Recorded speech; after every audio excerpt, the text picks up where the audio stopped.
Welcome back to my YouTube channel starting from zero. ಮೊದಲನೇದಾಗಿ ಯಾರೆಲ್ಲ ನನ್ನ ಚಾನಲ್ನ ನೋಡ್ತಾ ಇದ್ದೀರಾ ಪ್ಲೀಸ್ ಸಬ್ಸ್ಕ್ರೈಬ್ ಮಾಡ್ಕೊಳ್ಳಿ ಅಂತ ಕೇಳ್ಕೊತೀನಿ. ಇವೆಲ್ಲ ಏನು ಅಂದ್ಕೊಂಡಿದ್ದೀರಾ? ಇದು ನಾವು ಯಾವುದನ್ನು ವೇಸ್ಟ್ ಅಂತ ಕನ್ಸಿಡರ್ ಮಾಡಿ ಬಿಸಾಕ್ತೀವೋ ಆ ವಸ್ತುಗಳೇ. ಅಂದರೆ ಇವೆಲ್ಲ ನನ್ನ ಮಗಳು ಆಕ್ಸೆಸರೀಸೇ. ಅಂದರೆ ಅವಳ ಬಟ್ಟೆಗಳು ಚಿಕ್ಕ ವಯಸ್ಸಿಂದ ಅವಳು ಹಾಕೋ ಬಟ್ಟೆಗಳಲ್ಲಿ ಬಂದಿರೋ ಆಕ್ಸೆಸರೀಸ್, ಬಟನ್ಸ್ ಆಗಿರಲಿ, ಕ್ಲಿಪ್ಸ್ ಆಗಿರಲಿ, ಅಥವಾ ಅವಳ ಬಳೆ ಸರಗಳಿಂದ ಆ ಮಣಿಗಳು ಎಲ್ಲ ಬಿಸಾಡೋ ಬದಲು ಒಂದು ಬಾಕ್ಸ್ಗೆ ಹಾಕಿಟ್ಕೊಂಡಿದ್ದೆ. ಇದು ಒಂದೆರಡು ದಿನದಲ್ಲ, ಸುಮಾರು ಒಂದು ನಾಲ್ಕು ವರ್ಷದಿಂದನೂ ನಾನು ಕಲೆಕ್ಷನ್ಸ್ ಮಾಡ್ಕೊಂಡಿರೋ ಅವಳ ವಸ್ತುಗಳೇ. ಇದನ್ನೆಲ್ಲ ಯಾಕೆ ಕಲೆಕ್ಷನ್ಸ್ ಮಾಡಿಟ್ಕೊಂಡಿದೆ ಅಂದರೆ, ಸಾಮಾನ್ಯವಾಗಿ ಈ ಚಿಕ್ಕ ಮಕ್ಕಳು ಇರೋ ಮನೇಲಿ ಏನಾದರೂ ಒಂದು ಸಣ್ಣ ವಸ್ತು ಏನಾದರೂ ಇದ್ದರೆ, ಕಾಯಿನ್ಸ್ ಆಗಿರಲಿ, ಬಟನ್ಸ್ ಆಗಿರಲಿ, ಈ ಮಕ್ಕಳು ಬಾಯಿಗೆ ಹಾಕೋತಾರೆ ಅನ್ನೋ ದೃಷ್ಟಿಯಿಂದ ಅದನ್ನು ಹುಷಾರಾಗಿ ಮೊದಲು ಅದನ್ನು ನೋಡಿ ಹುಡುಕಿ ಕಸಕ್ಕೆ ಬಿಸಾಕ್ತಾರೆ, ಡಸ್ಟ್ಬಿನ್ಗೆ ಹಾಕ್ತಾರೆ.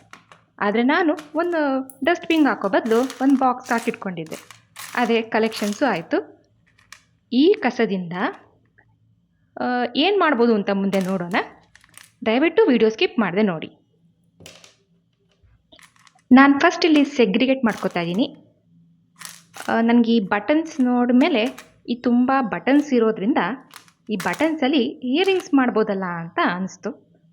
ಸೊ ನಾನು ಪೇರ್ಸ್ನ ಹುಡುಕ್ತಾ ಇದ್ದೀನಿ. ಸಿಂಗಲ್ ಪೇರ್ಸ್ ಇದ್ದರೆ ಇಯರಿಂಗ್ಸ್ಗೆ ಉಪಯೋಗ ಇಲ್ಲ. ಸೊ ಹಾಗಾಗಿ ಬಟನ್ಸಲ್ಲಿ ಪೇರ್ಸ್ನ ಹುಡುಕಿ ಸೆಗ್ರಿಗೇಟ್ ಮಾಡ್ಕೋತಾ ಇದ್ದೀನಿ. ಕೊನೆಗೂ ನನಗೆ ಇಯರಿಂಗ್ಸ್ ಬೇಕಾದ ಬಟನ್ ಸಿಕ್ಕಿತು. ಹಾಗಾಗಿ ಇದರಿಂದನೇ ಏನಾದರೂ ಮಾಡ್ಬೋದು ಅಂದ್ಕೊಂಡೆ. ಅದಕ್ಕೆ ಜೊತೆಗೆ ಈ ಬೀಡ್ಸ್ನ ಆ್ಯಡ್ ಮಾಡ್ಕೋಬೋದು ಅಂದ್ಕೊಂಡೆ.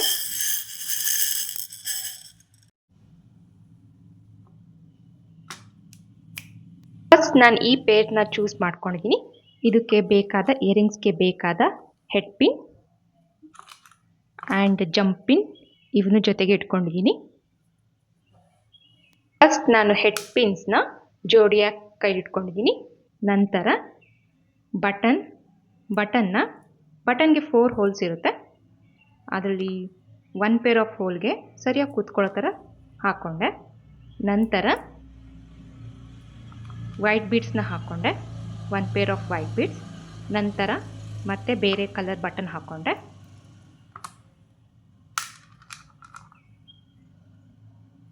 ಮತ್ತೆ ವೈಟ್ ಬೀಡ್ಸ್,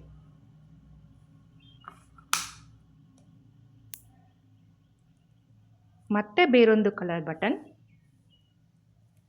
ಮತ್ತು ಇನ್ನೊಂದು ಪೇರ್ ಆಫ್ ವೈಟ್ ಬೀಡ್ಸ್. ನೋಡಿ, ಅದು ಹೀಗೆ ಸ್ಟ್ಯಾಕ್ ಆದಾಗ ಅದು ಈ ರೀತಿ ಕಾಣುತ್ತೆ. ಸೊ ನಾನು ಮೇಲೆ ಪಿನ್ನ ಬೆಂಡ್ ಮಾಡಿಕೊಂಡೆ,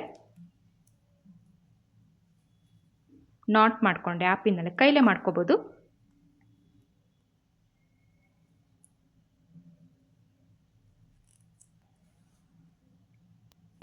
ನಾಟ್ ಆದಮೇಲೆ ಎಕ್ಸ್ಟ್ರಾ ಪಿನ್ನ ನಾವು ಕಟ್ಟರ್ ಯೂಸ್ ಮಾಡಿಕೊಂಡು ಕಟ್ ಮಾಡ್ಕೋಬೋದು.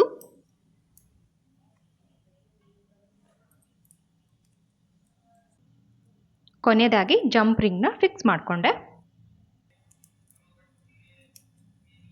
ಆಮೇಲೆ ಆ ಪಿನ್ನ ಬೆಂಡ್ ಮಾಡೋಕ್ಕೆ ಕೈಲೂ ಮಾಡ್ಕೋಬೋದು. ಕಷ್ಟ ಆದಲ್ಲಿ ಕಟರ್ ಅಥವಾ ಬೇರೆ ಟೂಲ್ಸ್ ಆದರೂ ಯೂಸ್ ಮಾಡ್ಕೋಬೋದು. ನೋಡಿ, ಇಯರಿಂಗ್ಸ್ ರೆಡಿ ಆಯಿತು. ಚೆನ್ನಾಗಿದೆಯಾ? ಪ್ಲೀಸ್ ಕಾಮೆಂಟ್ ಮಾಡಿ.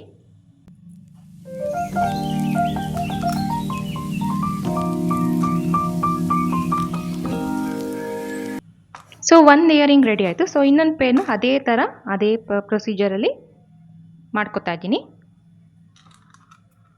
ತುಂಬ ಈಸಿ ಸ್ಟೆಪ್ ಇದೆ, ಪ್ರತಿಯೊಬ್ಬರು ಮಾಡ್ಬೋದು.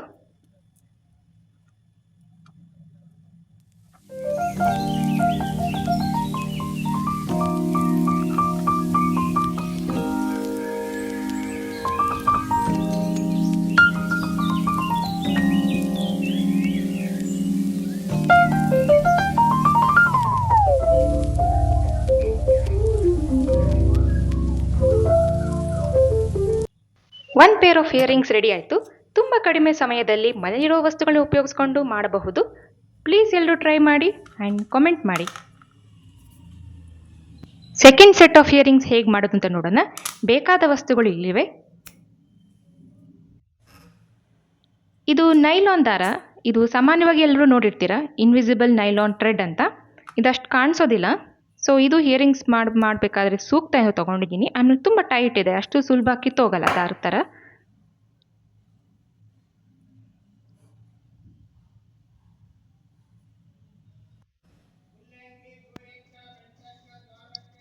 ಇಲ್ಲಿ ನಾನು 2 ಸೂಜಿ ತೊಗೊಂಡಿದ್ದೀನಿ. ಆ 2 ಸೂಜಿಗೂ ನೈಲಾನ್ ಥ್ರೆಡ್ನ ಪೋಣಿಸ್ಕೊತಾ ಇದ್ದೀನಿ. ನನಗೆ ಪೇರ್ ಆಗಬೇಕು, ಅದಕ್ಕೆ 2 ಸೂಜಿ ತೊಗೊಂಡಿದ್ದೀನಿ. ಇದನ್ನು ಹೆಡ್ ಪಿನ್ ಯೂಸ್ ಮಾಡಿಕೊಂಡೇ ಮಾಡ್ಬೋದು. But first pair of earrings already use ಮಾಡಿದ್ದೀನಿ. ಆಮೇಲೆ ಇದನ್ನು ಸೆಕೆಂಡ್ ಪೇರ್ ಆಫ್ ಇಯರಿಂಗ್ಸ್ನ ಸ್ವಲ್ಪ ಬೇರೆ ಥರ ಮಾಡೋಣ ಅಂತ ಟ್ರೈ ಮಾಡ್ತಾಯಿದ್ದೀನಿ. ಈ ಥ್ರೆಡ್ ಯೂಸ್ ಮಾಡೋದ್ರಿಂದ ಸ್ವಲ್ಪ ಇಯರಿಂಗ್ಸ್ ಫ್ಲೆಕ್ಸಿ ಫ್ಲೋಟ್ ಇರುತ್ತೆ.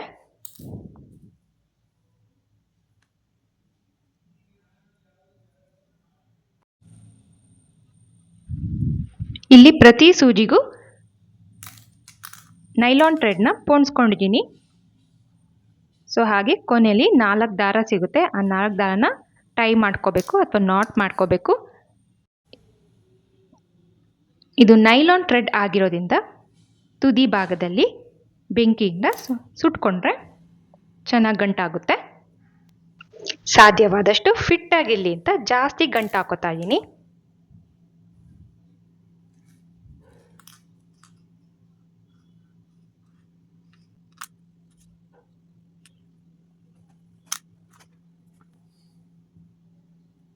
ನಾನಿಲ್ಲಿ ಫಸ್ಟ್ ಬೀಡ್ ಹಾಕೋತಾ ಇದ್ದೀನಿ.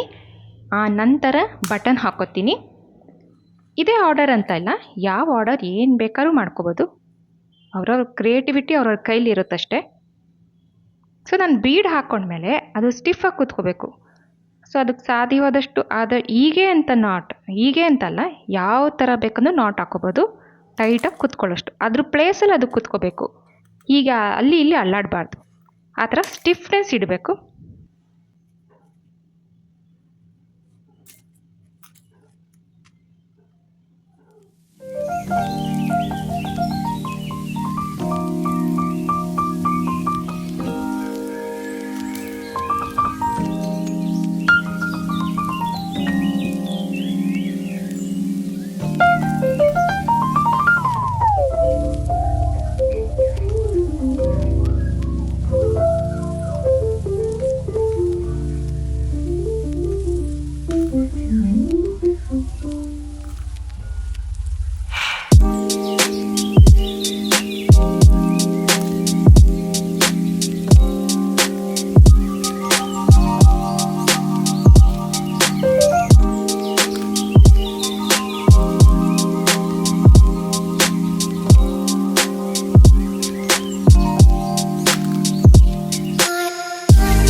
ಸೊ ಒಂದು ಬೀಡ್ ಆದಮೇಲೆ ನಾನು ನೆಕ್ಸ್ಟ್ ಬಟನ್ ಹಾಕೋತಾ ಇದ್ದೀನಿ. ಆ ಬಟನ್ನ ಜೋಡಿಯಾಗಿ ಹಾಕೋತಾ ಇದ್ದೀನಿ. ಇದು ಒಂಥರ ಬೇರೆ ಥರ ಬಟನ್ ಇದೆ. ಸೊ ಅದಕ್ಕೆ ತಕ್ಕಂಗೆ ಈ ಇಯರಿಂಗ್ಸ್ನು ಪ್ಲ್ಯಾನ್ ಮಾಡಿಕೊಂಡೆ.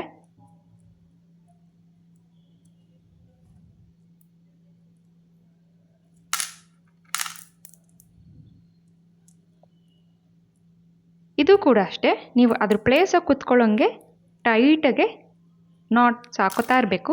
ಎಷ್ಟು ಹಾಕ್ಕೊಡ್ತೀರೋ ಅಷ್ಟು ಒಳ್ಳೆಯದು.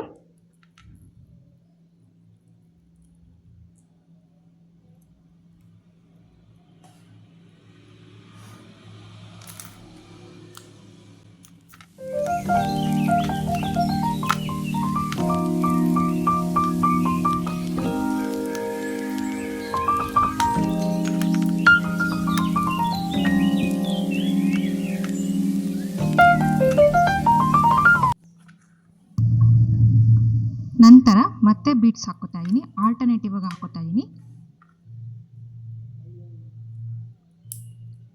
ಇಷ್ಟೇ ಹಾಕೋಬೇಕು ಅಂತೇನಿಲ್ಲ, ನನ್ನ ಹತ್ರ ಇದ್ದಿದ್ದ ಮೆಟೀರಿಯಲ್ಸ್ ನೋಡಿಕೊಂಡು ಹಾಗೆ ಪ್ಲ್ಯಾನ್ ಮಾಡಿಕೊಂಡೆ ಅಷ್ಟೇ.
ಹಾಗೆ ಕೊನೆಯದಾಗಿ ಜಂಪ್ ರಿಂಗ್ನ ಹಾಕ್ಕೊಂಡು ಟೈ ಮಾಡಿಕೊಂಡೆ.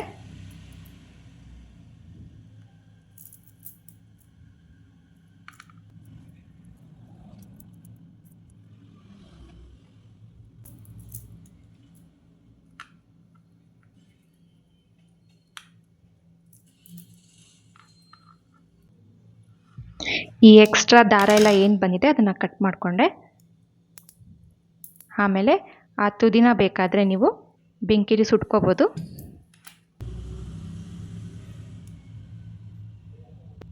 ಅದೇ ರೀತಿ ಇನ್ನೊಂದು ಪೇರ್ ಆಫ್ ಇಯರಿಂಗ್ಸ್ನ ರೆಡಿ ಮಾಡ್ಕೊತಾ ಇದ್ದೀನಿ.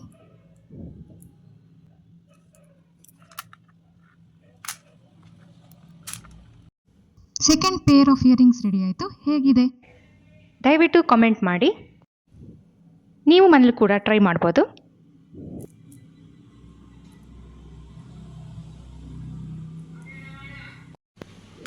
ಈಗ ಥರ್ಡ್ ಪೇರ್ ಆಫ್ ಇಯರಿಂಗ್ಸ್ ಮಾಡೋಕ್ಕೆ ಟ್ರೈ ಮಾಡ್ತಾ ಇದ್ದೀನಿ. ಇಲ್ಲಿ ನನಗೆ ಆ ಬಟನ್ ಸಿಕ್ತು, ಕ್ಲಾತ್ ಕೋಟೆಡ್ ಬಟನ್. ಅದು ಆ್ಯಕ್ಚುಲಿ ಯಾವುದೋ ಬಟ್ಟೆಲ್ ಜೊತೆ ಬಂದಿತ್ತು. ಇದ್ಯಾವುದು ನಾನು ಪರ್ಚೇಸ್ ಮಾಡಿದ್ದಲ್ಲ. ಸೊ ಅದನ್ನು ಇಟ್ಕೊಂಡೆ. ಇದನ್ನು ಇಟ್ಕೊಂಡು ಸ್ಟಡ್ ಮಾಡೋಣ ಅಂತ ಟ್ರೈ ಮಾಡ್ತಾ ಇದ್ದೀನಿ. ಅದಕ್ಕೆ ಬೇಕಾದ ಸ್ಟಡ್, ಸ್ಟಾಪರ್ ಹಾಗೂ ಬುಷಸ್ನ ತೊಗೊಂಡಿದ್ದೀನಿ. ನಾವು ಯೂಶ್ವಲಿ ಫೆವಿಕ್ರಿಲ್ ಯೂಸ್ ಮಾಡ್ತಾರೆ. ನಾನು ಫೆವಿಕ್ರಿಲ್ ಯೂಸ್ ಮಾಡ್ತಿದ್ದೆ, ಸದ್ಯಕ್ಕೆ ಇರಲಿಲ್ಲ ಅಂದ್ಬಿಟ್ಟು ಬೇರೆ ಫೆವಿಕಾಲ್ ಗಮ್ ತೊಗೊಂಡಿದ್ದೀನಿ. ಇಲ್ಲಿ ಆ ಸ್ಟಡ್ ಸ್ಟಾಪರ್ನ ಸ್ಟಿಕ್ ಮಾಡಿದ್ದೀನಿ. ಇದೇನು ಈಸಿ ಇದೆಯಾ, ಚಿಕ್ಕ ಮಕ್ಕಳು ಕೂಡ ಮಾಡ್ತಾರೆ. ಬಟ್ ಆ್ಯಕ್ಚುಲಿ ಇದನ್ನು ಈ ರೀತಿ ಇಯರಿಂಗ್ಸ್ನ ನಾನು ನೋಡಿದ್ದೆ, ಆ್ಯಕ್ಚುಲಿ ಅಂಗಡಿಲೇ ನೋಡಿದ್ದೆ. ಈ ಲುಲು ಮಾಲಲ್ಲಿ ನೋಡಿದ್ದೆ, ಬೆಂಗಳೂರಲ್ಲಿ ಲುಲು ಮಾಲಲ್ಲಿ ನೋಡಿದ್ದೆ. ಇದೇ ಥರ ಇಯರಿಂಗ್ಸೇ, cloth coated button stud. Rate ನೋಡಿಬಿಟ್ಟು ಗಾಬರಿ ಆಗಿಬಿಟ್ಟೆ. ಎಷ್ಟಿತ್ತು ಅಂತೀರಾ? 150 ಏನೋ ಇತ್ತು. ಸೊ ಅದನ್ನು ಮೈಂಡಲ್ಲಿ ಇಟ್ಕೊಂಡು ಅದೇ ರೀತಿ ಮನೇಲೇ ಟ್ರೈ ಮಾಡಿದೆ. So 3 pair of earrings ready ಆಗಿದೆ. ಚೆನ್ನಾಗಿದೆಯಾ? ಕಾಮೆಂಟ್ ಮಾಡಿ. ನೀವು ಟ್ರೈ ಮಾಡ್ಬೋದು. ಬಟನ್ಸ್ ಯೂಸ್ ಮಾಡಿಕೊಂಡು, ಈ ವೇಸ್ಟ್ ಬಟ್ಟೆ ಅಂತ ಬಿಸಾಡೋ ಬಟನ್ಸ್ ಯೂಸ್ ಮಾಡಿಕೊಂಡು ಮಾಡಿರೋಂಥ ಇಯರಿಂಗ್ಸ್. ಯಾರೆಲ್ಲ ನನ್ನ ವಿಡಿಯೋಸ್ ವ್ಯೂ ಮಾಡ್ತಾ ಇದ್ದೀರಾ ಸಬ್ಸ್ಕ್ರೈಬ್ ಮಾಡ್ಕೊಳ್ಳಿ. ಕೊನೆಯದಾಗಿ ಥ್ಯಾಂಕ್ ಯು ಫಾರ್ ವಾಚಿಂಗ್ ಅಂತ ಹೇಳಿಬಿಟ್ಟು ವಿಡಿಯೋ ಮುಗಿಸ್ತಾ ಇದ್ದೀನಿ. ಬಾಯ್.